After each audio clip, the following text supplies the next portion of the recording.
Medyo nakaka-dismaya lang kasi may... Hey, what's up mga buddy? Ngayon is meron tayo dito ng isang unit na i-review at ang pangalan niya is Portable Digital Microscope. So tara, buksan na natin. Tingnan natin kung ano yung nasa loob niya. Tadaan! So inside the box, makikita natin yung kanyang USB cable. So mukhang makapal naman.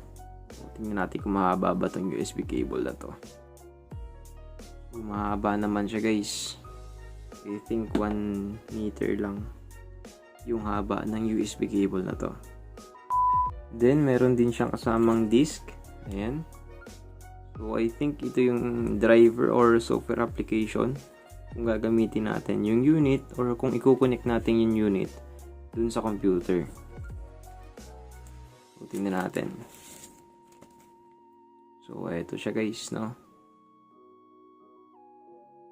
Yung CD. So, meron kasamang CD. Then, makikita din natin yung manual. Siyempre, hindi mawawala yung manual. Sa side na to, makikita natin is yung Chinese translation ng manual. And kapag binaliktad natin, ayan.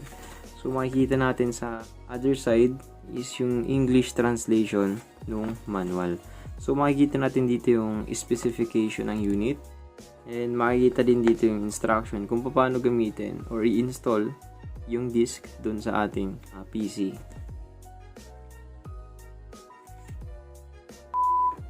Dito rin yung holder ng microscope. So, actually, ano siya guys? Made of plastic. And maganda sana sa mga edge or dulo ng mga tornilyo, maganda sana is kung mayroong rubber stopper compare sa mga metallic na screw na ginagamit kasi maaaring magaskasan yung unit. Negative yun para sa akin. So para lang siyang ano guys, laruan ng bata yung kanyang holder. So ayan. And ito rin yung unit itself. Ito yung unit natin. Medyo may alikabok. Take two. At ito rin yung unit itself. Medyo mabigat siya ng konti. So ito yung kanyang front panel. Makikita natin yung LCD display niya. Ito yung control buttons niya. Dito yung OK, navigation key, menu button, power button, at saka LED display. So, sa ilalim niya, makikita natin guys, is merong takip. Merong nakalagay. So, merong nakatakip doon sa ating camera. So, kung makikita nyo sa ilalim niya, meron siyang LED and andun yung camera sa ilalim niya. So, ito naman yung focus navigation natin. Then, sa right side, makikita natin is yung brightness adjustment at saka reset at saka brightness adjustment. Wala siyang nakalagay. And kung titingnan natin sa likod niya, makikita natin dito yung battery cover. Yung battery cover, ayan. So, meron siyang battery natin nakalagay na battery. So, ang ginamit sa kanyang battery 2000 mAh 3.7 volts. So, kabit na natin.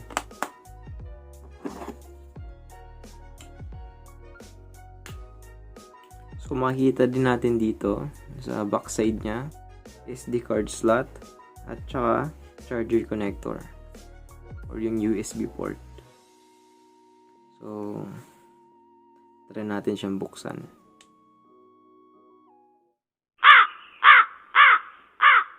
Hindi bumukas. Lobat ata.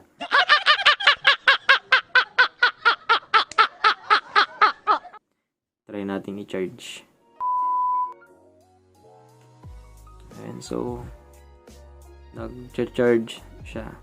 Tingnan natin kung gumana. So, balikan na lang natin ito mamaya habang nag-charge. So, inside the box pa rin makikita natin is yung bakal or stand kung saan nakalagay yung ating microscope holder. Siyempre, hindi mawawala dyan yung kanyang base. Ito yung base ng ating microscope. 12 seconds later. So, pagdating naman sa base ng ating microscope, makikita nyo, actually made of plastic lang din siya at saka manipis. And yung makikita nyo, itatapat natin sa ilaw. Ayun, manipis lang yung loob niya. Maganda sana kung medyo makapal yung ilalim niya para mas sturdy siyang tingnan. So, meron siyang clip. Ito, merong dalawang clip na nakalagay sa base niya. Okay, so meron dalawang clip. At saka meron ding measurement scale. Ayan. So, try natin i-set up to guys. So, lalagay muna natin yung ating microscope holder dito sa pole na to. So, ito naman yung ating digital microscope. Ayan, nag-charge siya. Try natin siyang buksan habang naka-charge. So, ayun.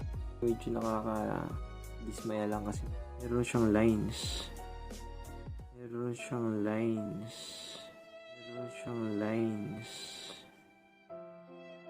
Which is... Yan, kasama ng loob. Meron siyang lines.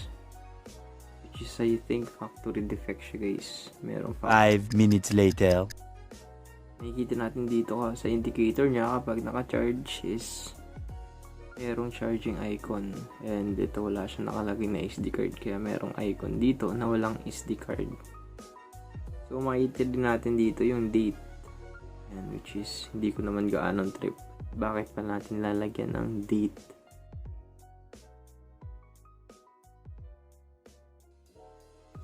So, ayan yung unit mismo guys. Gumagana na siya.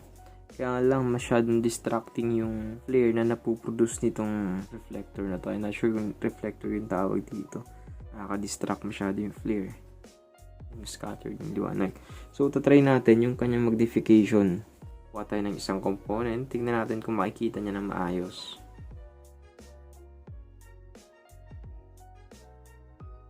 And meron tayong viewing guys. So, bali pa ganyan, isa-adjust lang natin yung kanyang focus.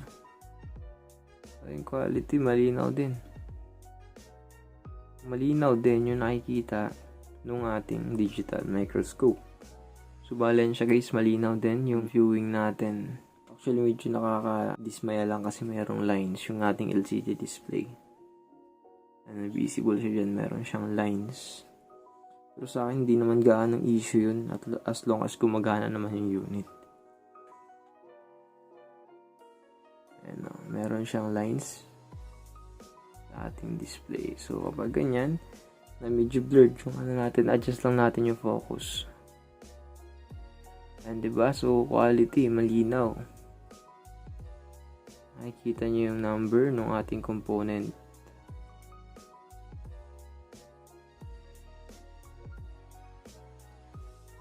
So, ngayon naman is try natin to kung mababasa niya yung code dito sa transistor na to.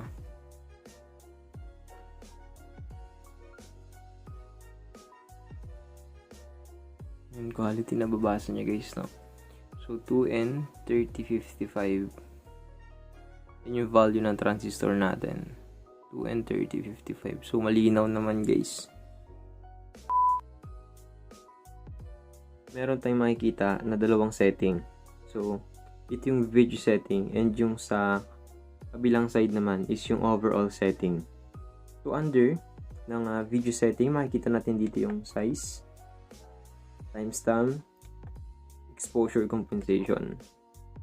So, yun lang yung tatlong yun. So, pag pinindot ulit natin yung isa pang menu, makikita natin dito, sa baba niya yung is format, language, line assist, auto shut off, system reset, light frequency, date input, and then yung USB. At saka yung kanyang version. So, under ng video setting guys, no? Sa size, pag pinindot natin yung size, makikita natin dalawang category, which is 720p at saka VGA. So, I will choose 720p. press lamang natin yung okay. So, pagdating naman sa kanyang timestamp, so, ito yung date na nakikita natin doon sa screen. So, ayoko merong date, kaya I'll just press off. Yan. So, i-off ko na lang to. Yan. So, kapag binalik natin sa menu, yan, makikita natin, wala na yung date na nakalagay dito sa screen natin. So, when we press the menu again, yan. So, dun tayo sa exposure compensation. So, makikita natin dito is ito. Yan yung setting niya. So, I'll just go for the default setting, which is +2. So, okay lang natin yan. And then, pagdating naman dun sa kanyang overall setting, supported siya ng different language. So, unahin natin sa format. So, when we press format, ang ibig sabihin nito is madidelete lahat ng video na na-record doon sa SD card kung meron tayong SD card na nilagay dito sa unit. So, supported siya ng different language. When we press language, ayan, so meron English, Chinese, so I'll just press English. So, we have line assist. So, kapag pinindot natin itong line assist, ito yung parang crosser na makikita natin dun sa screen. So, hindi naman siya gamitin. So, kung titingnan nyo, ayan, ganyan siya. Meron siyang crosser dun sa screen natin. So, medyo hindi ko rin trip. Kaya, tanggalin na lang natin yan. So, press the menu again. Double click the menu. And go to the line assist.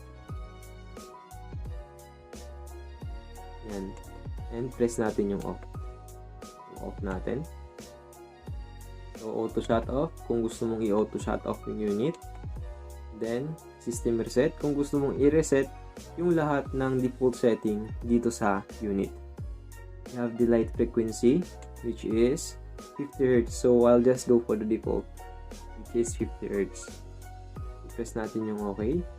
So, date input, hindi ko nalalagyan siya ng date input kasi ayoko naman maglagay ng date doon sa unit. So, under naman dito, merong nakalagay na USB. So, pag pinindot natin yung USB setting, we have the PC cam, disk, at saka charging mode. So, i-discuss natin yan mamaya kapag in-install natin yung disk doon sa ating laptop. So, I'll just go for the default setting, which is the charging mode. And then the version. So, pag pinindot natin yung version, makikita natin dito yung version niya. At saka, ayan siya. So, press na natin yung okay, and then menu button. Ayan. So, bumalik siya sa home screen natin. So, ngayon naman is itatry natin i-install yung program na nandito sa disk na to, dito sa ating laptop.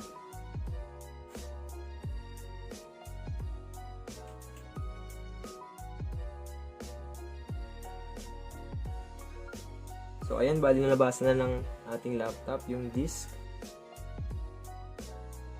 So, try nating basahin yung nakalagay doon sa PDF files. So, ayan guys, nandito yung instruction kung paano i-install yung software. And gumana yung PC camera. Then, punta tayo dun sa application na andun sa disk.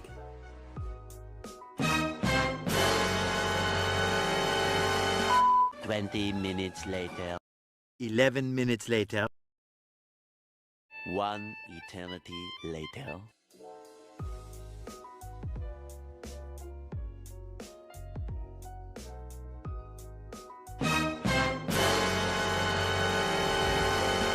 $2,000 years later. Ayan, so magiging honest ako sa review ng digital microscope na to at sasabihin ko yung mga naging problema ko pagdating sa microscope na to. So pagdating sa kanyang function, which is mainly for magnification, malaking tulong talaga ito lalo na sa mga katulad ko na medyo may kalabuan na rin yung paningin. Makikita nyo naman, malinaw yung image na ma-magnify niya. Pero marami siyang downside. So ano-ano ba yung mga downside na yun? Una is pagdating sa kanyang software. Talagang doon ako inabutan ng siyam-siyam. Hirapan akong i-install yung software doon. So even doon na-install na siya, hindi siya nababasa. Tinry ko rin gamitin yung software ng OBS. Ang napapagana lang is yung built-in webcam doon sa aking laptop. So, napag-alaman ko na wala palang driver yung digital microscope kaya hindi siya napapagana nung laptop. Ang andun lang is yung application at saka yung instruction. So, sinunod ko naman lahat ng instruction pero ganun pa rin. Next naman is pagdating sa kanyang battery. Ang bilis niyang malobat lalo na kapag nakabukas itong LED na to. So, actually, it took 4 hours of charging tapos hanggang mga 45 minutes mo lang siya pwedeng gamitin. Tapos, low-bat na agad. Ang kagandahan lang dito is pwede mo siyang gamitin kahit naka-charge. Tapos, pagdating naman sa kanyang base, actually, yung base niya is hindi ko rin gaano nagustuhan kasi nga made of plastic lang siya. Tapos, madali pa siyang magasgas. So, paano na lang kung maglalagay ka dito ng printed circuit board. Halimbawa, isang maliit na printed circuit board tapos maghihinang ka. So, prone siyang magasgasan. At saka hindi naman heat resistant yung plate na to kung sakaling maghihinang ka. At isa pa na talagang nakakadismaya is merong lines yung kanyang LCD display. So, talagang nakakadismaya guys kasi merong lines yung kanyang LCD. Nakakasama ng loob. Gago! Then, pagdating naman sa kanyang holder guys, okay lang din naman, kaya lang medyo hindi siya ganun katibay kasi made of plastic lang din.